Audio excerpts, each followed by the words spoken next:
think this is where we get the boat tomorrow.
Actually, the first time that I visited the city over 11 years ago, I took one of these shoreline tours and I fell in love with the city, knew I was going to move here one day.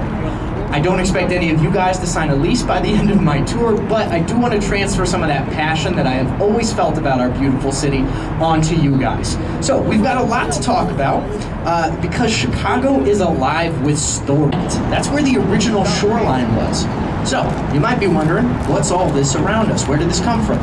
Well, we had a big fire, 1871, called the Great Chicago Fire. We'll talk more about that on the latter half of our tour. But what that provided was a lot of debris and rubble that we had no idea what to do with. So we pushed it out into Lake Michigan and started building on top of it. Museum camp at that time period.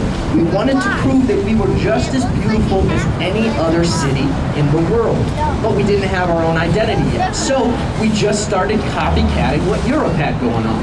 They had a pretty good and decently established aesthetic, so we just copied it. The Wrigley Building is designed to look like a cathedral that you can still find in Spain to this day. It's just copycatting the architecture. It's also made of 250,000 white porcelain tiles. Each one of those has to be washed by hand. As you can imagine, it is quite the task to wash the entirety of the Wrigley Building. Now, to the left of that, I mentioned the Trump Tower. This is a different style of architecture, much more common today. It's not about copycatting anymore, it's about paying tribute to the location where a building is built. It's called contextualism. You can see there are 3 different balconies throughout the building. They're called setbacks. They actually match the height of the surrounding buildings. So the lower setback, I may not look at it from this angle, but it's actually the same height of Frank Lloyd Wright. Now, if you want to see Frank Lloyd Wright buildings, unfortunately not a whole lot in downtown Chicago. Oak Park, however, one of our suburbs, has the original Frank Lloyd Wright studio, as well as a lot of different houses. I'm going to recommend some different neighborhoods on our tour. My main recommendation is just to get out of the downtown area. It's beautiful down here. I'll never have a bad word to say about it. But we've got over 200 different neighborhoods here in Chicago. They're all defined different. They all have their own taste and flair. So get out into the neighborhoods. The amenity you would expect to find in a modern city within the building itself. If you go inside, you can find a grocery store, movie theater, bowling alley, an ice skating rink, a swimming pool. Even the parking is contained on the lower levels of the building. And on the opposite side of this bridge, you'll see a marina. That's where it gets its name, Marina City. You can access all of that without having to change out of your pajamas. It's an introvert's dream. And surprisingly, one of the cheaper places to live in the city. Again, if you're not looking for those penthouse prices, for a 1-bedroom or a studio, less than $2,000 a month. Which for downtown Chicago, pretty good. Again, you can see the parking on the bottom there.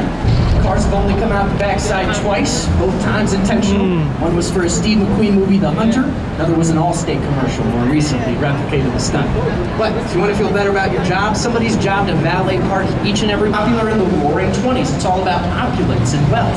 You can notice the little metallic flourishes under and over the windows. Every building created in Art Deco is the biggest and the best building created. We're all going for records. We're trying to be beautiful. But again, doing our own thing, which is cool. On the right-hand side, 8 different busts in front of Merchandise Mart. Sadly, do not dispense Pez. I know. Yeah. But they do pay tribute to 8 different retail titans, including Aaron Montgomery Ward of Montgomery Wards. He sued the city multiple times to prevent him from building on our lakefront. And Marshall Fields of the Marshall Fields store. There's a Macy's on South State Street now, one of the most beautiful department stores you'll ever see. Might be worth checking out if you got some free time here. On the other side of this bridge, eyes up, cameras up. This is a beautiful view of Chicago, and we got a train heading over the bridge. That's an iconic Chicago shot there for you. This is Wolf Point. Beautiful contextualist style architecture at work here. I almost said it Wolf here, thanks to that help. Now, to the left-hand side, we'll draw your attention there first. It's a greenish-bluish building with a curve to the building. This is the New Bean building. It's Ferris Bueller's dad's office and Ferris Bueller's Day Off. Now, the curve of the building matches the curve of the river where it's located. Again, paying tribute to this particular location. And the greenish-bluish tint is meant to unite the greenish tint of the river as well as the bluish tint of the sky. It's sort of a transition to our final destination, if you'd like. Now, a couple of other things now that we're back to Wolf Point. We talked about some of the general architecture of this, but let's get a little bit deeper. Now, this Hot Pocket building I mentioned, River Point, the curve of the entrance is not just to pay tribute to the curve of the river, although that's certainly part of it. It's also because if you were to drill straight down from where the entrance of the building is, you would hit rail tracks underneath it.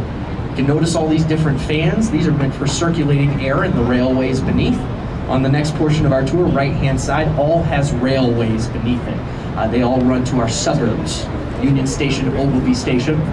Now that also means the buildings around here have to purchase what's called air construction rates. They buy them from the railways for $1.3 million a year for 99 years. So yeah, super expensive to build in this area. Another great train shot for those interested. That's also part of the reason why we've got this weird Y triangle design that we're coming up to here on 150 North Riverside. Now, this lot actually to create Art Deco style buildings on the right-hand side, another large tan building. This is the Riverside Plaza.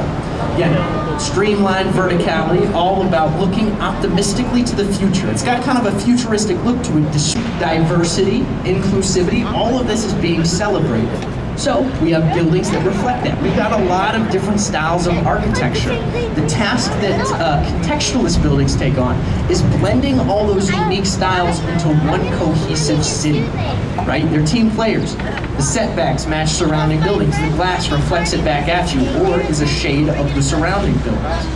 Again, not trying to stand out, trying to blend it all together into one. A bistro bar, pickleball court, basketball courts, it's got all of it. All on the roof of that building.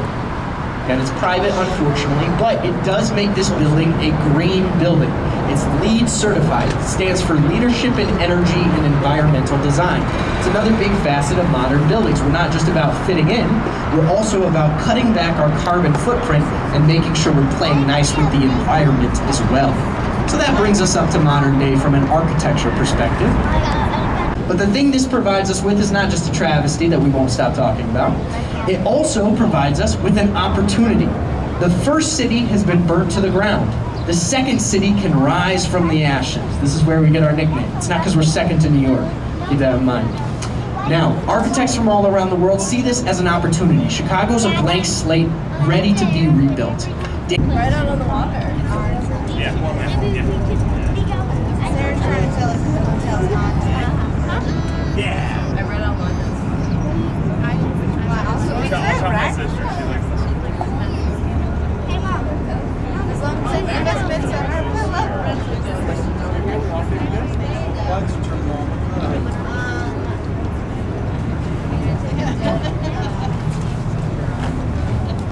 Taxi back if you don't want to ride again. So, very convenient way to get around here in the city. I believe it's $3 for a ride that's less than half an hour. So, on the right-hand side, River City here. Same architect as Marina City, Bertrand Goldberg. It's kind of Marina City unslinked. Again, another very cheap place to stay, less than $2,000 for a one-bedroom apartment. So, if you're looking for places to stay, again, despite how iconic they are, they're actually some of the cheaper spots on our tour. Now, coming into view are our king, our queen, and our prince when it comes to the Chicago skyline. We're going to start with our prince and work our way up to the king. The prince is a building lit up over here, tan building, triangle roof, single statue on top of it. This is the Chicago Board of Trade building. Statue on top, Roman goddess of agriculture, Ceres. That's C-E-R-E-S. Same Latin root as cereal or cerveza. Yeah. Now, very famously, statue does not have a face. A couple of reasons why. Number one, that's not really the style of Art Deco. Think about the Oscar statue. It'd be really weird if that guy had a face. It's left blank intentionally. But the cooler reason, in my opinion, when this was built in 1930, it was the tallest building in Chicago. Never thought buildings would be light up our skyline, all different sorts of colors as well. The only issue with those lights, they're actually too powerful for their own good. We recently found out it messes up the migration patterns of birds. They mistake it for the moon. Yeah. So certain times of the year, we actually have to dim those lights to cut back on bird-related incidents surrounding the building. It's crazy.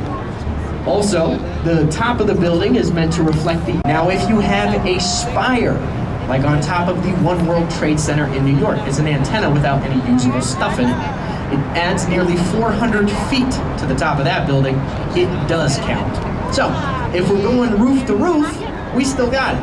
Unfortunately, not how we count it. But, starting at the building, as you can imagine, tallest building in Chicago. Got to deal with a lot of that sway. So it's called a bundle tube design. As the story goes, the two guys that designed it, Bruce Graham and Fazler Khan, when they sat down to talk about what it should look like, pulled out a package of cigarettes, placed 9 different cigarettes at different heights, and that's the general design that they went with for the building. So, yeah, it's 9 different structures, like the 9 cigarettes in the example. The top 2 structures sway back and forth, the other 7 bundle together to lock it in place. So despite the top 2 swaying in the wind, it's not going anywhere. I also say that because if you go up in the sky deck, you are going to feel the building sway. On a normal day, it sways. Gino's, he says it all over. It really doesn't matter where you go. Deep dish is all generally the same beast. You gotta formulate your own opinions about it. The main thing to keep in mind, you'll want at least 45 minutes before you want your pizza to sit down and allow it to be made. It's a very long process. So if you're already starving, deep dish might not be the option. You might want to go with one of these other 2. Chicago-style hot dogs or Chicago-style Italian beef sandwiches, which is my personal favorite. Now, a Chicago dog, any place that you go that has a Vienna, a bit more about merchandise mart. We talked about the Art Deco style architecture it's built in, but we didn't talk about how truly massive it is. When this was built in the late 1920s, it was the largest building in the world. 4.2 million square feet of space inside, over 73 football fields of just office space. Now, it's very beautiful inside, but there's not much reason to head in. It's wholesale goods. So this is where Marshall Fields restocks its inventory. It's not so much an item or 2. But if you come back after 9 p.m., you'll be able to see the spots to check out after 9 p.m. if you're looking to catch that show. You can catch it all from here. Also, in this jetty portion of the Riverwalk, you may notice some floating gardens. These are the fish hotels I mentioned at the beginning of the tour. Underneath, again, is a spot where our native fish species can hide out from local predators. And the gardens have the added feature of attracting insects to them, which essentially acts as a buffet bar. In front of us, you can see 4 buildings jam-packed together there. Now, that might not seem all that weird in a normal city, but in Chicago, this really does stand out. It's because it's not typically how we create things. You can see our Riverwalk, how much nice space is here. And even on the opposite side, left-hand side here, how much space is in between all our different buildings. We're very intentional about creating space, and that creates a psychological effect on our residents. If we don't feel like we gotta go all the time, it may be because of all the nice park spaces we got, all the spaces between our buildings that allow us to breathe and take our environment in. It really does have an effect. So, if you want to watch it, French Cathedral had a baby with an office building there, the Tribune Tower. This was a result of the competition to see who could create the most beautiful office building in the world. Got over 260 different entries from 23 different countries. This was the end result, the one that won out. And to pay tribute to that, at the base of the building, we got stones from all around the world, from the Taj Mahal to the Great Wall, the Berlin Wall. We also have parts of the Alamo, and for a while, parts of the moon. Fortunately, moon fragments went back to NASA, but the rest is still there. To the left, an onion dome with a smokestack on top, all lit up. Now, we are going to see the NBC Tower up here. If you draw your eyes to the top, you can see the NBC logo up there. Looks like Rockefeller Center in New York. It's intentional. It's built kind of Art Deco-y. The only loves to spread joy to people in Chicago by spraying bubbles. He takes donations if you guys are interested after the tour. Now, again, we got the St. Regis coming up here. It is right here off of the lakefront. Again, third tallest building in Chicago, tallest structure in the world by a female architect. As you can imagine, you get a lot of sway. Have to use 3 different methods of cutting back that sway. Uses the inertial slosh dampers we talked about, the water inside providing the counterbalance to the sway of the building. It's also a bundled tube design. There's the 3 main structures heading up, but there's an extra 2 structures at the base of it that bundle together and hold it in place. Now, the third one, if you draw your eyes all the way up to the 83rd and 84th floor, you may be able to notice there are no floors. That is the blow-through floor. That's a spot where the wind can whip through the building, leave the rest of the building unaffected. It's a significant way to cut back the sway of your building. Unfortunately, it doesn't happen a lot because it's super expensive. To give you an idea, 71st and 72nd penthouse went for $18 million last year. So imagine the 93. World's Fair before ours was Paris, France. They unveiled the Eiffel Tower. So we wanted to outdo that somehow. Giant rickety spinning wheel is what we ended up coming up with. The original one was 64 feet taller than this one and had cars the sizes of buses. Could fit 60 people in each of them. This one can only fit 10, to give you an idea. So as you can imagine, in the 1800s, nobody trusted that thing. In order to prove that it worked, George Ferris put his wife on, sent her all the way around. When she came back fine, people still didn't really trust it, so they served free drinks outside. Finally, people started loosening up, and then it caught on into the attraction that it is today. That's how the in a day with beautiful visibility, not many clouds, you can still see some of them in the Hancock. Now, the Pier's only been open for about 2 weeks now. Highly recommend checking it out if you get the chance. Ferris wheel is $18. Provide some of the best views of the skyline you can get. Also inside, we got Giordano's, a couple of other Chicago